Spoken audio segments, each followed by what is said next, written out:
And now, stay tuned for the program that is rated tops in popularity for a longer period of time than any other West Coast program in radio history. The Signal Oil program, The Whistler.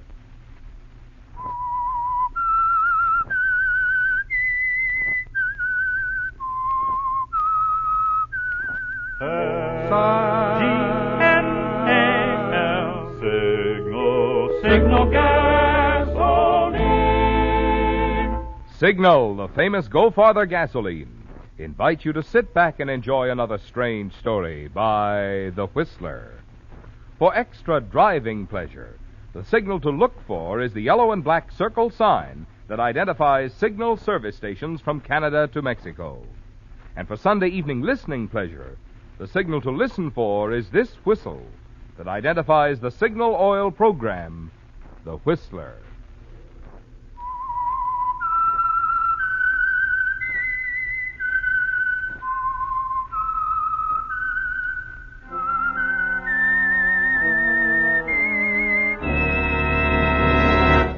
I am the Whistler, and I know many things, for I walk by night. I know many strange tales, hidden in the hearts of men and women who have stepped into the shadows. Yes, I know the nameless terrors of which they dare not speak. And now the Whistler's strange story, The Hermit.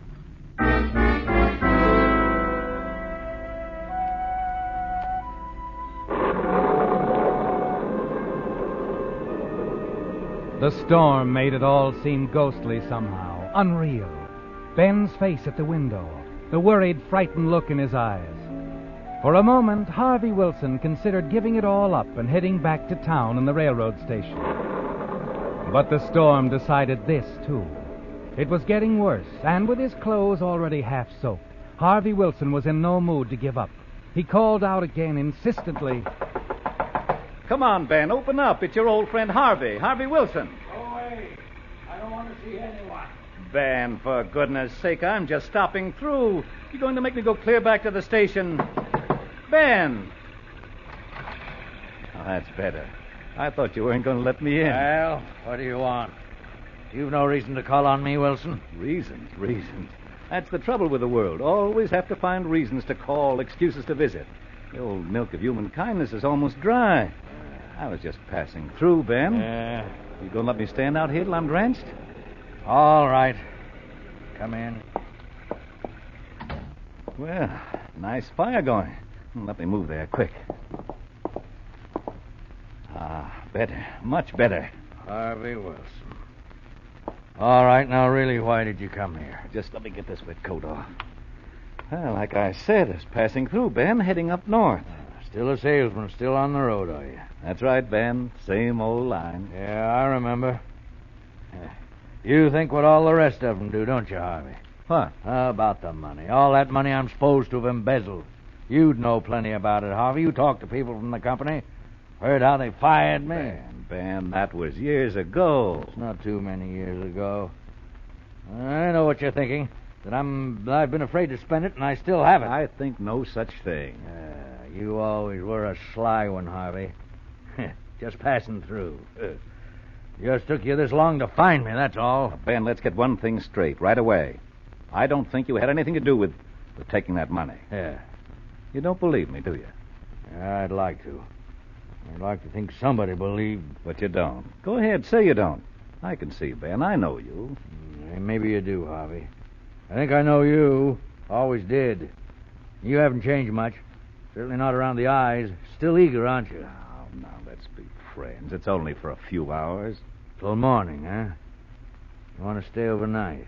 If you really don't mind. I do, but it's all right. I'll put you up, Harvey. Just this once. Now, there's a good friend. You're all right, Ben. I always knew it. And you won't be sorry. No, sir.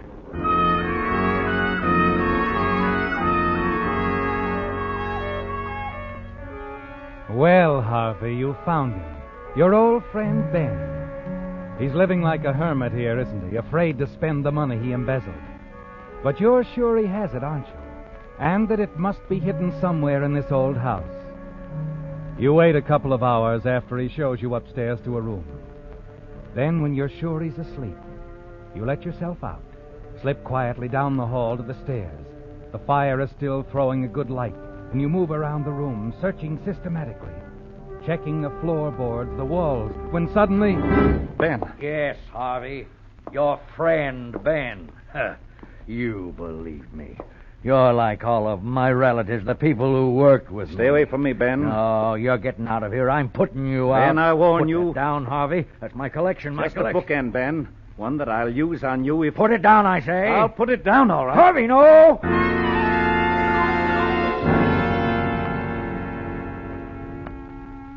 You put the heavy bookend on the table, stare down at the floor where Ben fell, and you realize he's dead, that you've killed him.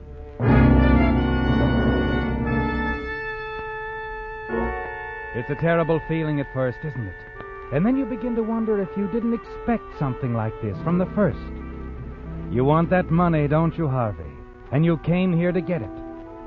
You can stay as long as you wish now, without worry of interruption. With an effort, you drag Ben's body behind a heavy sofa in a far corner of the room, then go over to the fire again. You're standing there alone when you suddenly hear footsteps. Who is it? Who's there? Hello? Huh? Who's... I'm sorry. The front door wasn't locked. Well, you just walked in? I didn't mean to startle you, but the rain was... Uncle Ben. Uncle Ben, I'm not your... Oh, of course you don't remember me. I wouldn't remember you. I was a child when... You're... Joan Benton, your niece. Uncle Ben. Yes? Didn't you get my telegram? Telegram? Yes, I sent it yesterday, Uncle Ben. I've come to spend a week with you.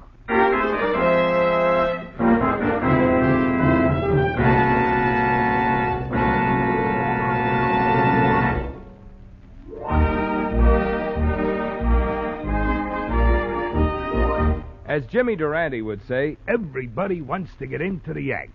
at least judging by the number of limericks you Whistler fans have been sending in since I started reading them a few weeks ago, a lot of you are certainly getting a kick out of the idea. So to make it even more fun, we're going to send a Signal coupon book good for $20 worth of Signal gasoline to every Whistler fan who sends in a limerick that I read on this program. Understand, this is not a contest. That $20 Signal coupon book is merely a token of our appreciation of your interest. But your real fun comes later, after your friends hear your limerick read on the Whistler. If you'd like to try it, just write a 5-line limerick about Signal's famous Go Farther gasoline, such as this. There once was a driver named Archibald Fry who bought the wrong gas, and of course he ran dry. Said he in disgust as he missed the last bus, next time it's Signal Go Farther I'll buy. On your limerick, be sure to print clearly your name and address, and then mail it to this address: The Whistler, Signal Oil Company, Los Angeles, California. Signal, signal, signal gasoline. Your car will go far with Go Farther gasoline. And now, back to the Whistler.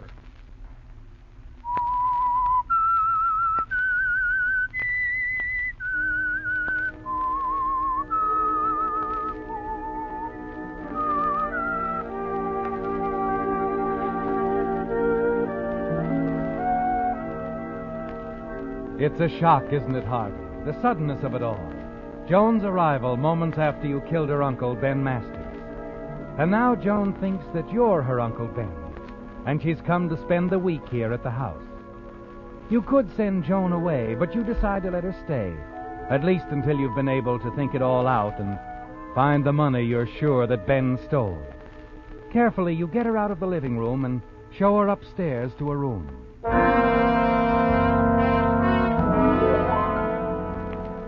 Now, Harvey, you've got to move Ben's body. You decide on the cellar as the safest place. It's a struggle moving him that distance, but you manage it. Carry him into a small furnace room down there. Then you close the door of that furnace room, step back carefully, avoiding some freshly dug holes for new water pipes, and then... Huh? Who is it? It's me, Uncle Ben. Joan, I thought I said... I'm sorry. I can't sleep, Uncle Ben. Please? Well, don't come down here. I'll be up. Fine thing, bursting into my house, wandering around. Just trouble, that's all. Relatives, just trouble. Uncle Ben, please. Can't we go in, fix the fire, and talk a while? I'm just dying to talk to you, Uncle Ben. Please? All right. For a while, Joan. We'll talk.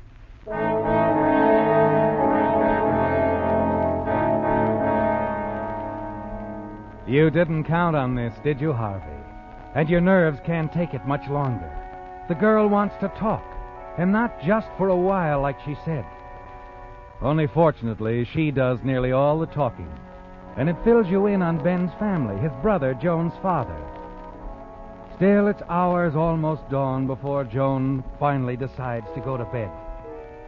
Then you continue the search, and you wonder about Joan.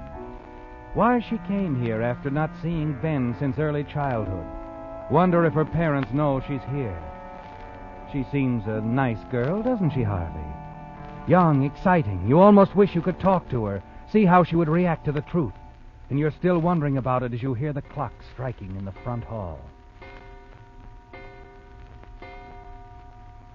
6 a.m. And you've found nothing.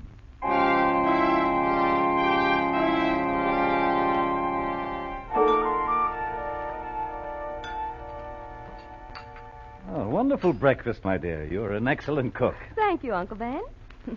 I did have a little trouble getting everything together. You know, finding things. I didn't want to disturb you. Very good jam, miss, don't you think? Mm-hmm. You must be terribly fond of jam, Uncle Ben. Goodness, I never saw so many jars in anyone's cellar.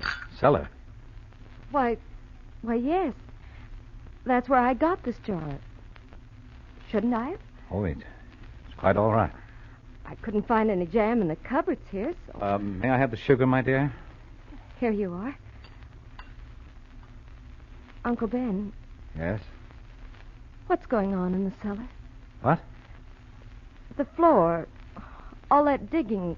Those holes. Oh, that. Well, I've been having some trouble with the water pipes, you see. Oh, I thought it was something like that. More toast, Uncle Ben?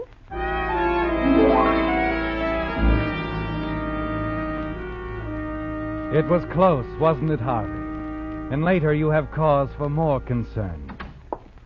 Writing a letter, my dear? Just a note to Mother. You know how she worries. Promised I'd write as soon as I arrived here. Telling her all about your trip, eh? That and about you. Oh? Joan, my dear. Yes? I wonder if I might add a postscript to your mother. Oh, would you, Uncle Ben? Just a few lines at the bottom of the letter, if you don't mind. Of course I don't mind. Here.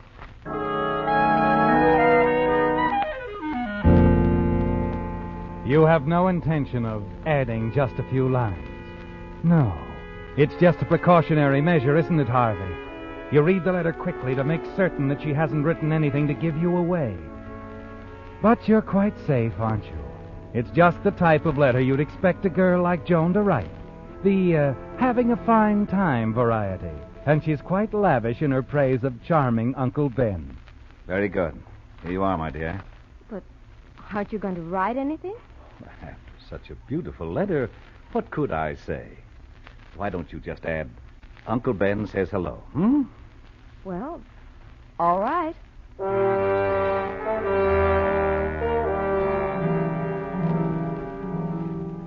That evening, the opportunity to continue your search of the house presents itself. It's difficult to do much during the day, isn't it, Harvey? With a girl, Joan, always around you, you have so little time alone. You leave Joan at her bedroom door, say good night, and then hurry down the hall to your own room. Sitting in the darkness, you wait till finally the hall clock strikes 11. You tiptoe down the corridor, past Joan's room, hurry down to the library. As you're about to open the door, you hear someone moving about inside. Looking for something, my dear? Oh, Uncle Ben, you frightened me. May I help you? I hope you don't mind my going through your desk like this. I was just looking for some writing paper. I seem to have used all mine. I see. Have you Found any? Yes, here. It's all right if I take it, isn't it? Of course, Joan. Of course. Thanks. Well, good night again, Uncle Ben. Good night.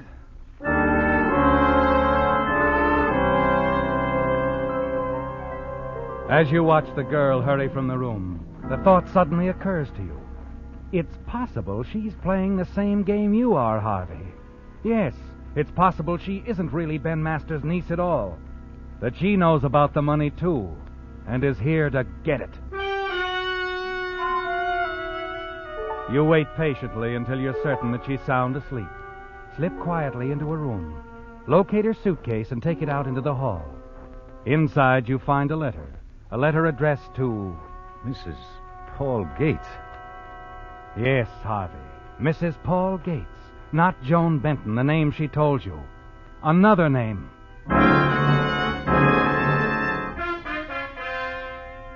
The following morning, after another night of fruitless searching for the money, you're starting down to breakfast when you overhear Joan talking softly to someone on the telephone. Yes, it's You all hurry right. forward, quietly I want straining you to go down. listen. It'll work out perfectly. What? No, he doesn't suspect a thing. I've got to ring off now. He may hear me.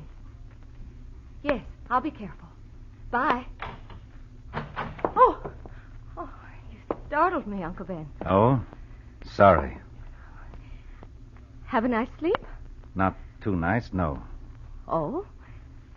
Nightmares or something? As a matter of fact, it was a nightmare, Joan. I dreamt you turned out to be someone else.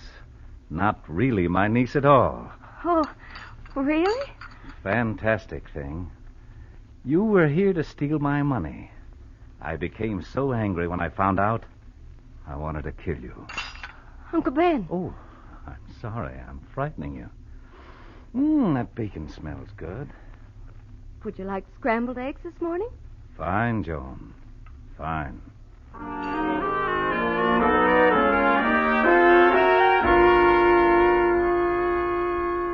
You watch her closely during breakfast, but she betrays no sign of fear.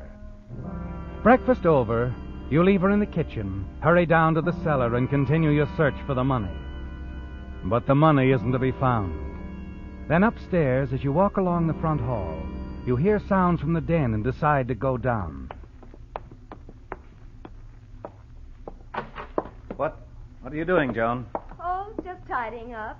Dusting. You shouldn't be moving that heavy furniture, child. Oh, it's nothing really. You don't mind, do you, Uncle Ben? My sort of taking over, doing things.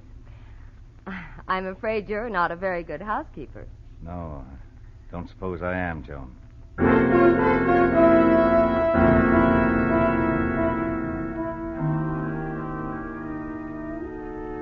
It's a smart move on her part, isn't it, Harvey? If she's really looking for the money. Cleaning house gives her the perfect opportunity to search each room carefully, inspect every piece of furniture. After she's gone, you begin to move the pieces of furniture back into place. And then it happens. Suddenly, quite by accident. As you slide a small bookcase into place, one of its edges strikes the wall sharply. A section of the paneling gives away and swings back on rusty hinges. Quickly, you slide the bookcase out of the way, and then you see it. The small wall safe. Unlocked and empty. Joan got here before you, didn't she, Harvey? You whirl around, hurry from the den, and as you step out into the hall... Oh, Uncle Ben! You stop suddenly. Joan is standing by the front door, and there's someone with her. Uncle Ben, this gentleman's car ran out of gas. He wonders if he might use the phone. I want to call the signal station down the road. Why, of course, my dear. Go right ahead, young man. The lucky thing for me, I stalled practically outside your door. Sorry to disturb you. It's quite all right. You turn, walk back into the den, and close the door, trying to act unconcerned. Then you hurry to the den window, see the young man's car parked off the road behind a tree. You slip into a raincoat, hurry outside. At the car, you find the key still in the ignition. You turn it on. The gas gauge shows that the tank is half full. And then something else. The registration on the steering post. Paul D. Gates. I knew it. Yes, you're certain, aren't you, Harvey? Paul D. Gates, the girl's husband. Her partner in a clever ruse to take Uncle Ben's stolen money. You consider taking the car and running, but the thought of the money holds you. You came here for it, didn't you? You're going to get it at any cost. Oh, Uncle Ben, come in. The man at the station is sending someone out right away. You don't mind if he waits here a while, do you, Uncle Ben? No, of course not, my dear. I'm sure they'll be along soon. In no hurry anyway. I'm rather enjoying the conversation with your niece. Well, get on with it then. You don't mind if I sort of horn in, do you? Why, no. No, of course not, Uncle Ben.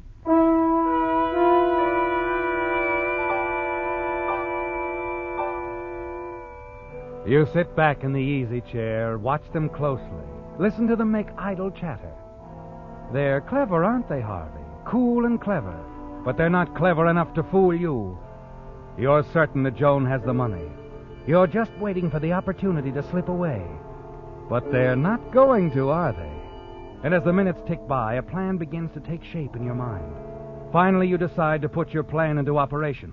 Joan, my dear, perhaps the gentleman would enjoy a cup of tea. I'm sure I would. Oh, don't go to any trouble. Oh, it's no trouble at all. I'll just be a few minutes. Smoke? Why, yes, thank you. Good cigars, these. Have them made special. Light?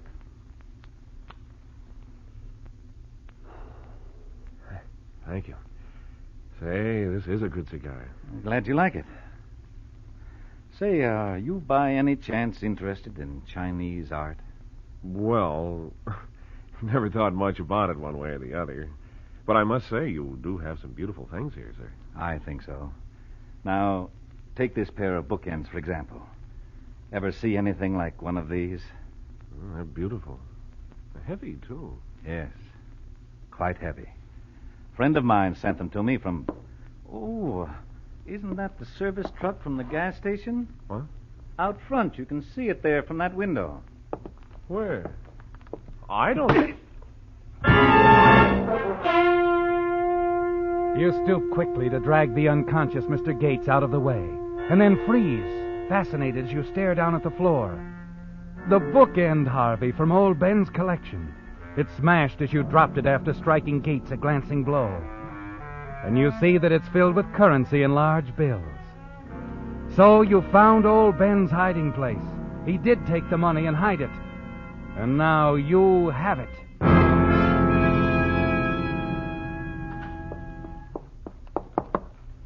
Uncle Ben. Huh? Oh, Joan. It's all right. You can drop the act now. What have you done to him? Your friend is out for a while, my dear. The money. You have it? Yes, most of it. I imagine there's a good deal more in that other bookend. No wonder they were made so large. I don't understand why you hit him. You're a very clever young lady, Joan. Or rather, Mrs. Paul Gates. Yes, clever. But you don't fool me one bit. What? You and your Mr. Gates. I suspected from the start.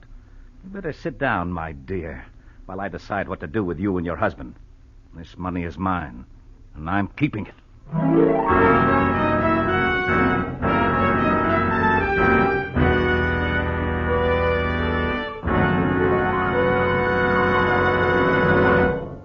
Now, a word to gamblers. I mean those of you who are gambling with your own life and the lives of your passengers by trying to squeeze that last 1,000 or so miles of wear out of smooth old tires. You know, of course, that smooth tires are unsafe. They don't stop as quickly. They skid.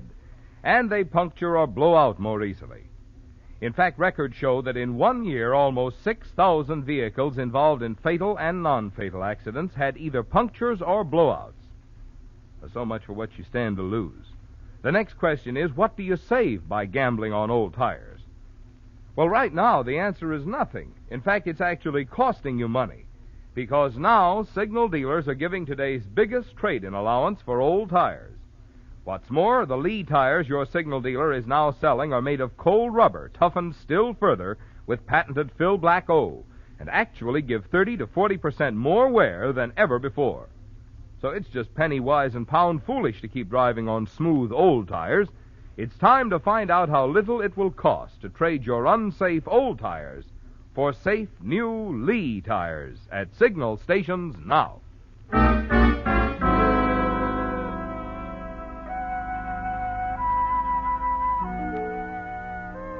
It's time for the showdown, isn't it, Harvey? And you congratulate yourself. You were smart enough to see through her plan, weren't you? You're certain she was after the money, that she planned to get help in taking it from you, sent for her husband and partner, Paul Gates. But he can't help her now, can he? You've taken care of him. He's unconscious. And now you're going to take care of Joan. You watch her as she stares at you, puzzled. So, you did take the money. You had it all the time. Not all the time, my dear. Yes, you did.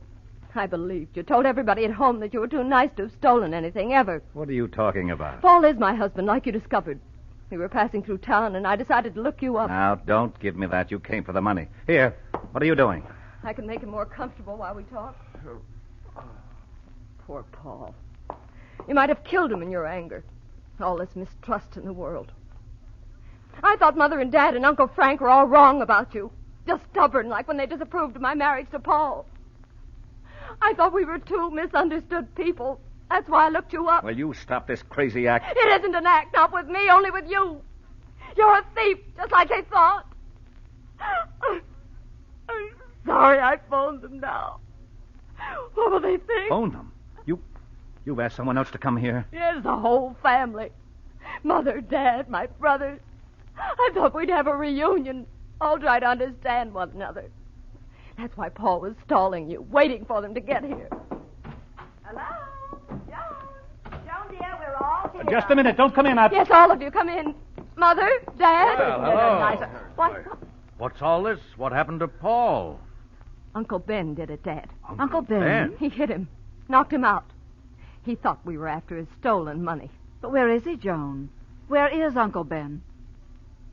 What did you say? Your mother said, where is Uncle Ben?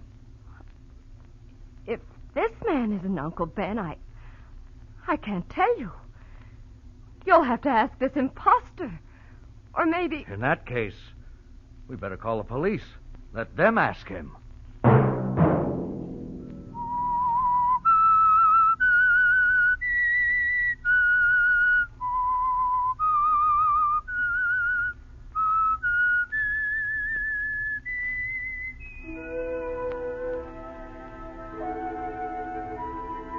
Let that whistle be your signal for the Signal Oil program, The Whistler, each Sunday night at this same time. Brought to you by the Signal Oil Company, marketers of Signal gasoline and motor oil and fine quality automotive accessories. Signal has asked me to remind you, to get the most driving pleasure, drive at sensible speeds, be courteous, and obey traffic regulations. It may save a life, possibly your own.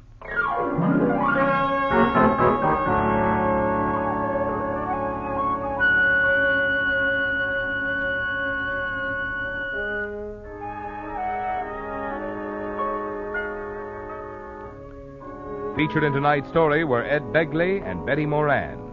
The Whistler was produced and directed by George W. Allen, with story by Ben S. Hunter, music by Wilbur Hatch, and was transmitted to our troops overseas by the Armed Forces Radio Service. The Whistler is entirely fictional, and all characters portrayed on The Whistler are also fictional. Any similarity of names or resemblance to persons living or dead is purely coincidental. Remember, at the same time next Sunday, another strange tale by The Whistler.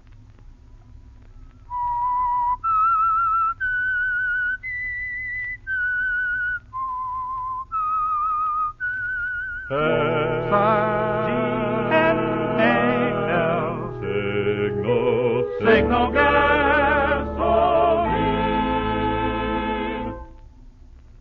Your announcer has been Marvin Miller.